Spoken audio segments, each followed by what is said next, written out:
Olá, meus nobres, como é que vocês estão? Antes de mais nada, uma boa tarde, né? Nós estamos agora às 17 horas e 53 minutos, chegando aí no início da noite. E hoje eu gostaria de discutir com vocês um pouquinho do nosso inconsciente político, né? Que é uma parte que eu criei aqui há alguns anos, mas que estava lá um pouco latente, mas no início desse ano eu comecei a atuar um pouquinho mais nela, falar um pouquinho sobre política, que é um assunto que eu gosto bastante, né?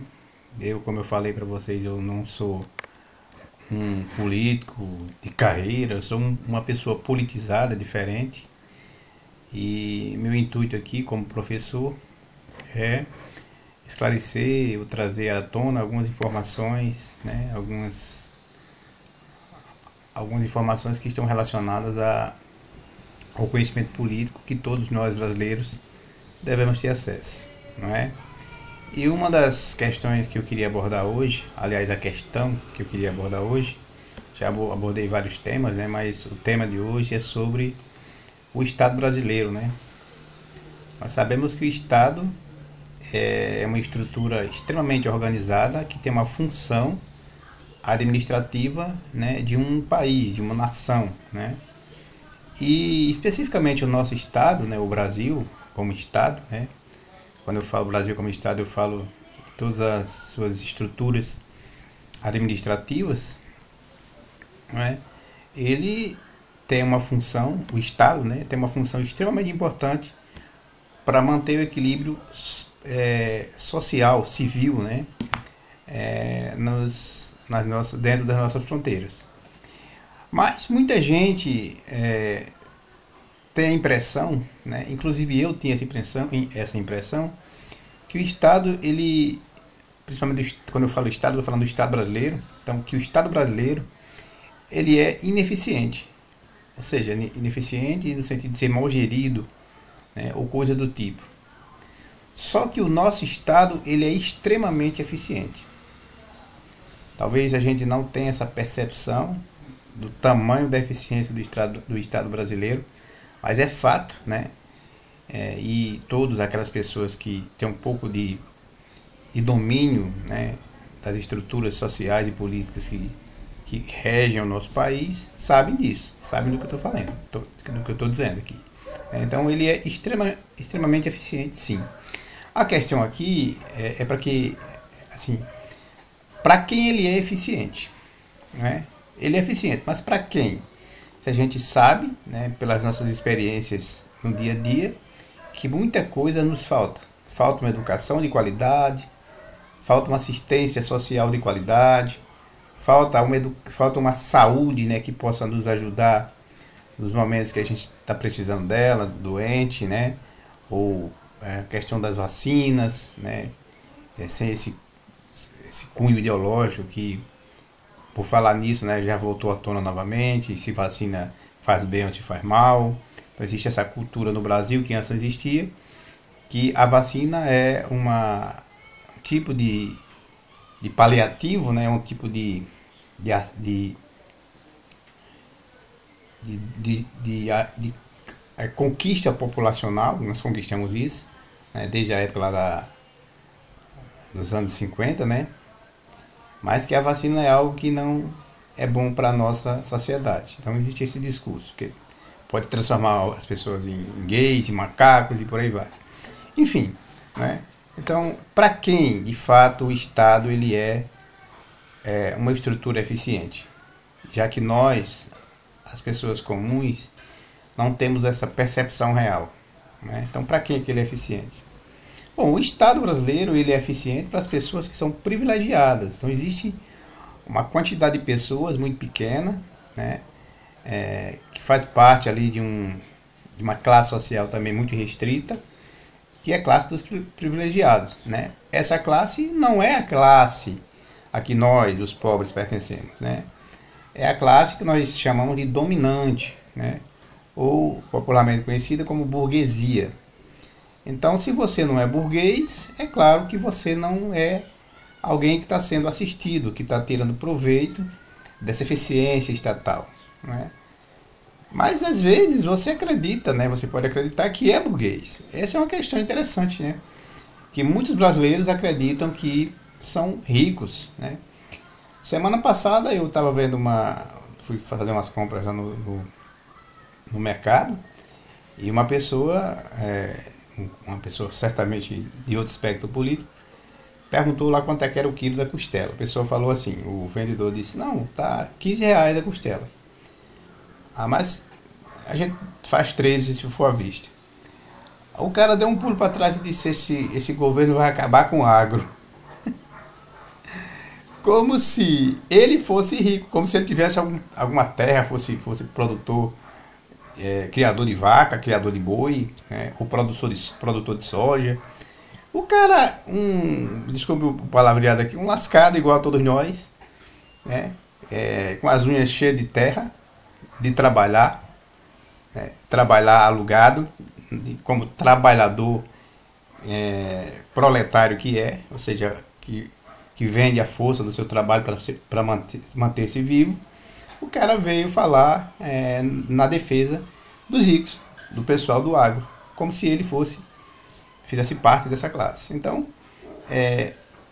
o Estado brasileiro ele trabalha para esse tipo de gente, né? Para esse tipo de espectro da camada populacional, para os ricos, para a burguesia. Né? E quem são os burgueses? Os burgueses são as pessoas que detêm o poder, que detêm o.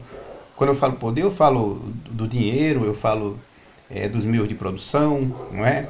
Eu estou falando das pessoas que dominam o capital do país. Então, quem são esses? São os banqueiros, né? São o pessoal do agronegócio, né? São essa galera que cria boi, né?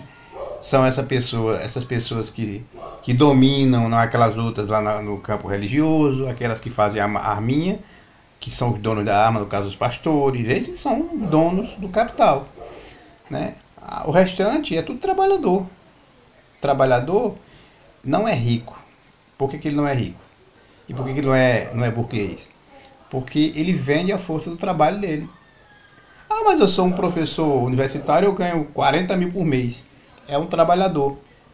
Você não depende, não detém o poder dominante. Você não é dono do negócio. Né? Você não é um empresário. Né? Você é um trabalhador. Então, independentemente de quanto você ganha, você é escravo, né? de um outro ser, né? Que lhe paga um serviço para que você execute esse serviço. Então essa questão é fundamental. O Estado ele é altamente eficiente. A questão é para quem que ele é eficiente, né? Então vamos exemplificar um pouquinho como é que isso funciona na prática. Então mais da metade, quando eu falo mais da metade, eu estou falando aí, senadores são 81, deputados são 500 e pouco, né? Então vamos colocar aí 250 deputados, 45 senadores, né? Que estão aí nesse espectro dominante, né?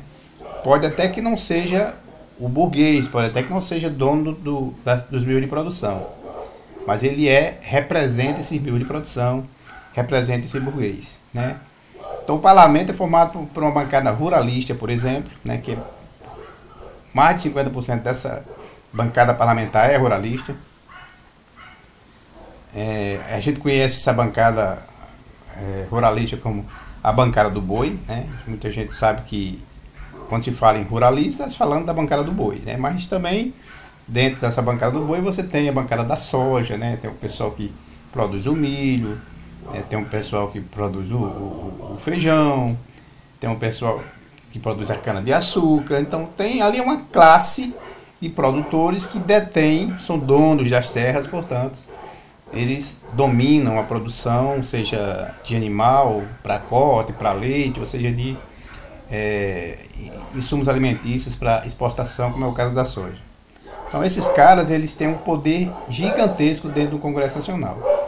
Né? Assim como eles, você também vai ter a bancada, por exemplo, da bala, né, que defende o armamentismo no Brasil, né, que muito defendido pela família bolsonariana aí. Então essa bancada da bala ela é forte no parlamento, um pouco velada, mas de uma capacidade, né, de realizar seus feitos direcionados para elite, que não é para pobre, já que pobre não pode ter sequer uma espingarda. Imagina uma arma que custa 40, 50 mil, né? Se você quer legalizar essa arma, você vai ter que gastar mais uns 30 aí. Então não é pobre, um pobre não vai ter condições de gastar 80, 100 mil reais para ter uma arma em casa.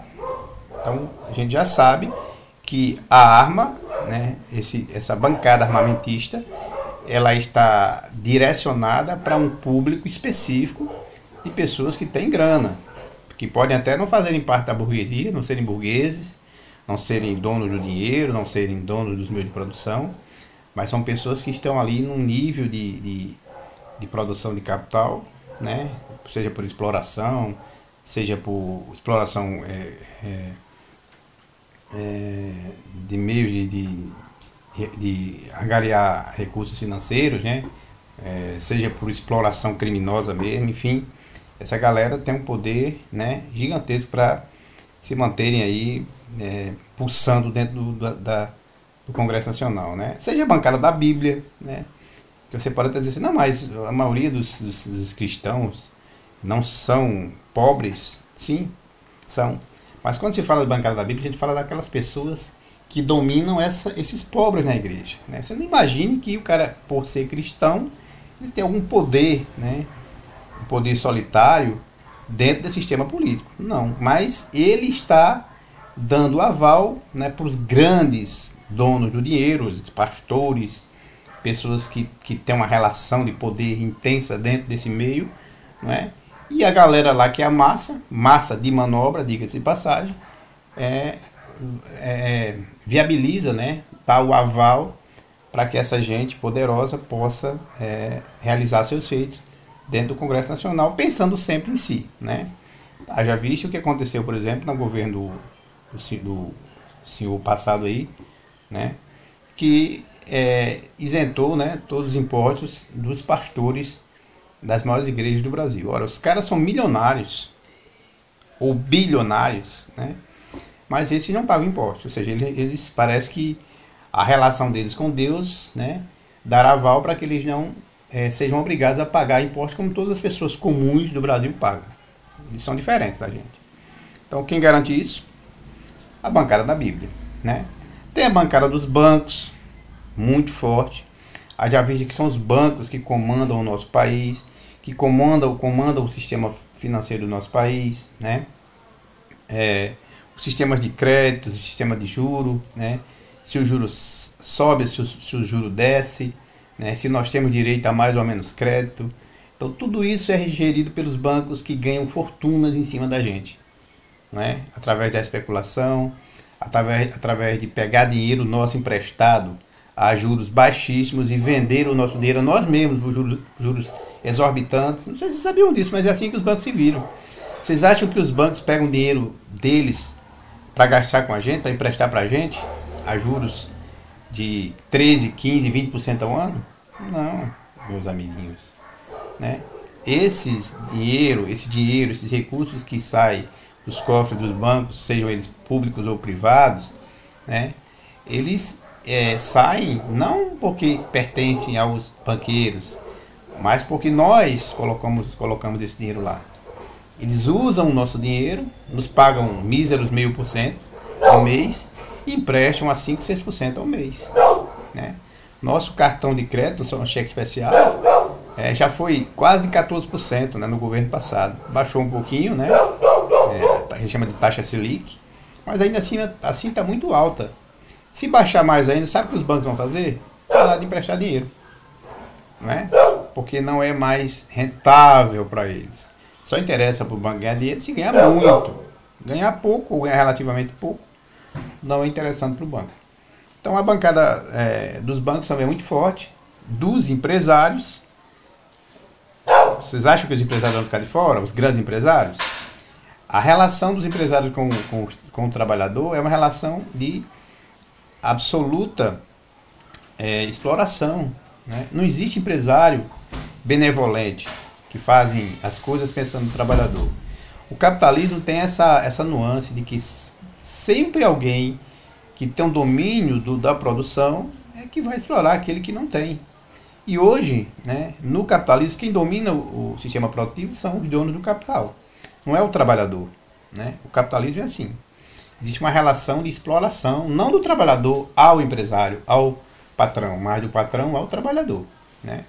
A gente tenta mudar essa perspectiva, mudar essa relação, mas isso necessita de conhecimento, isso necessita de que nossa população compreenda de fato a que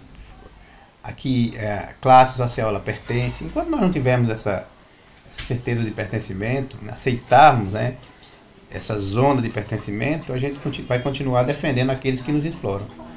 Então, essas classes são as classes dominantes. Né? Você não vai ver uma classe lá no Congresso para defender, por exemplo, o cara que trabalha com Uber, né, fazendo entrega, ou o cara que trabalha numa fazenda, lá, alguma bancada que defenda o trabalhador rural, ou que defenda o próprio trabalhador da siderurgia, né, que defenda o petroleiro, que defenda o professor. Você não vai ver esse tipo de gente. Né? Você não vai ter essas bancadas lá. Né? Por quê?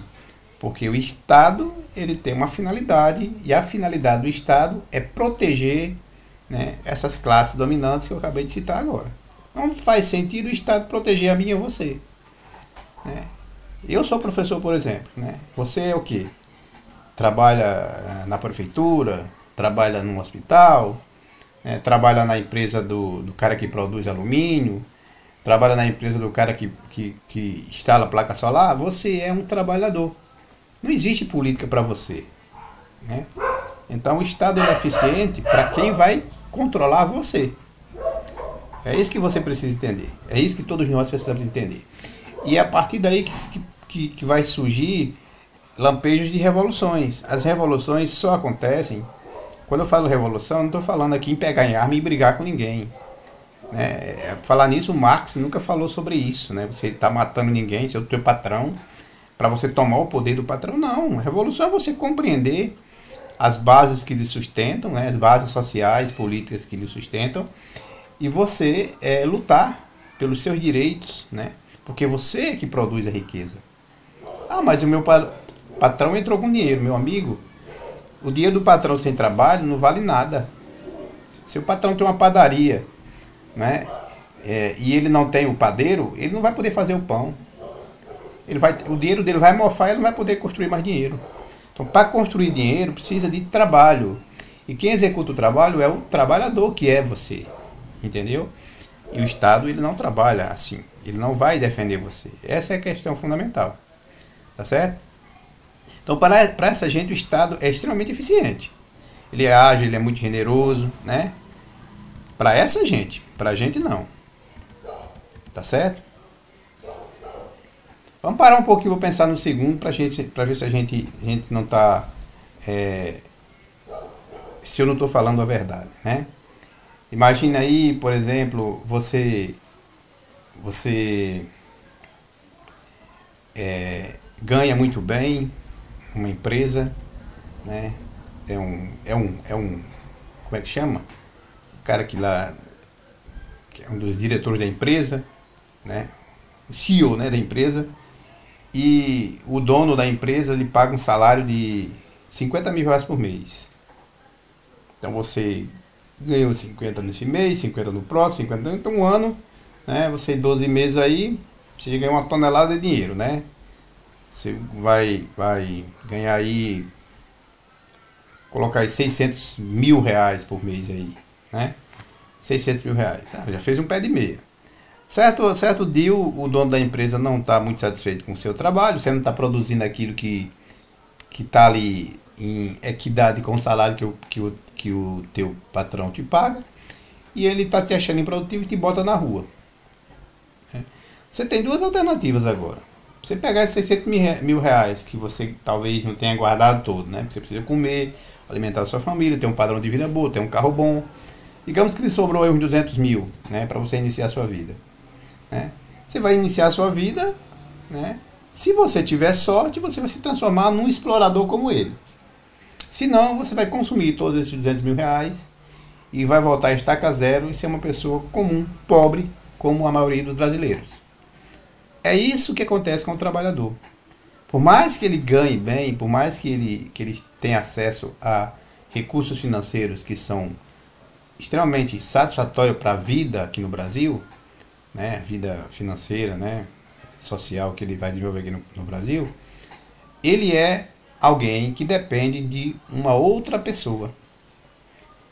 E a dependência é de exploração, porque aquela pessoa que está te pagando 50 mil por mês, ela está no mínimo ganhando o dobro em cima de você. A partir do momento que ela não está ganhando aquilo que ela precisa ganhar com o seu suor, você perdeu seu emprego e perdeu esse status, né, de burguês que você tinha. Então, não se iluda, né? O Estado ele trabalha para essa gente, não é para você, tá certo? Você não faz parte da classe dominante, você é um trabalhador, tá certo? Então, não se engane achando que o Estado não funciona bem, porque ele funciona perfeitamente bem, tá certo? Então, assim, quando, por exemplo, você tem um sistema educacional do Brasil, ou de um país qualquer, vamos falar do Brasil porque a realidade aqui é complicada. O sistema educacional brasileiro, quando ele está em crise, o sistema público educacional brasileiro está em crise, de fato está todo tempo, né? Ele não está em crise porque nós somos incompetentes. Ele não está em crise porque não tem investimentos. Ele está em crise porque é proposital. Ele está em crise porque o governo precisa beneficiar o setor privado da educação, as escolas privadas, né? O vendedor de livro, né? Precisa beneficiar a galera que faz políticas privadas de educação, essa galera aí, né? Então, por isso que o nosso sistema educacional nunca vai ser top, porque o governo, porque melhor dizendo, o Estado brasileiro, ele sempre vai privilegiar como sendo top, né? Um ambiente econômico, um setor econômico que trabalha para as elites. As escolas públicas não precisam ser boas, porque elas trabalham para pobres, não trabalham para a burguesia. Não precisa você ter carteira boa na escola, você não precisa ter biblioteca boa na escola, você não precisa ter professores doutores na escola, você não precisa ter professores ganhando muito bem na escola, né? Você não precisa ter computadores, laboratórios na escola. Precisa ter só a escola para maquiar a situação. Eu ser bom ou mau professor não vai influenciar. É tanto que o Estado nunca me avalia, né? Nunca vai avaliar minha capacidade de lecionar. Para ele pouco importa se eu sei falar do que eu falo ou não, né? Agora, o setor privado ele é mais seletivo, porque ele funciona à base de dinheiro, né? Para um pai botar um filho para estudar numa escola particular, ele precisa ter dinheiro. Se ele não for rico, ele precisa tirar das goelas para poder manter o filho nessa escola. Então isso é intencional, né? As melhores escolas estão no setor privado, as piores no setor público. E assim também o sistema de saúde, né? Você acha que o SUS tem problemas por quê? Porque o SUS não é melhor do que... não pode ser melhor do que é. SUS, quando eu falo, SUS é o Sistema Único de Saúde aqui do Brasil, né? Que, diga-se de passagem, é uma estrutura altamente exitosa no mundo todo. Agora, tem problemas, né? E por que tem problemas? Por que o SUS tem problema? É porque o governo é deficiente? Não, é porque ele é eficientíssimo. É proposital de novo, né? O SUS tem problema porque o Estado precisa garantir as empresas de plano de saúde, né? O setor privado de saúde, né? Os médicos particulares, as clínicas particulares, aqueles caras que vendem plano de saúde, né? Os remédios caros, tudo isso, né, é intencional. Não é porque o governo não tem condição, não é porque o Estado não tem condições. É proposital. E tudo que acontece em qualquer área que você imaginar. Em qualquer área que o setor público compete com o privado. Sempre vai haver essa discrepância e sempre o Estado vai estar do lado, né, do setor privado, porque ele é constituído pelas elites. Aquilo que é público, né, para as massas, vai ficar como ambiente de conquista de voto. E cabe a você compreender, ter essa noção, ter essa consciência política, né, e escolher de maneira mais assertiva, claro que vai ser difícil, que muitas vezes é trocar sempre meia dúzia, né? Mas existem sempre aqueles que são menos piores, né? Um exemplo que eu tenho para dizer para vocês é, por exemplo, o governo que está aí agora. É muito menos pior do que o governo passado. Até vocês aí que são bolsonaristas, né, que são de direita ou de extrema direita, vão me dar razão. Eu acredito que sim, que estão sentindo na pele, né? Então, pessoal, é isso, certo? Essa questão do Estado ser ineficiente é uma ideologia que jogam para cá, para as massas, né, para que a gente pense que o problema, né, é produzido pelo Estado. Não, o problema é produzido por uma elite brasileira, né, que conquistou o Estado, que domina o Estado brasileiro, né, e que faz dele o que bem quiser. É só vocês olharem as leis que são elaboradas no Congresso Nacional. Vocês vão ver que todas as leis, a maioria delas, né, quando são aprovadas assim na calada da noite, são leis que privilegiam as elites e massacram a população de um modo geral. Quando é uma lei que é discutida para ajudar aqueles mais carentes, essa lei demora anos para ser aprovada. Com discussões, uma pauta longa, duradoura, cheia de emendas, de tirada de direitos que foram trazidas dentro da lei original. Por quê?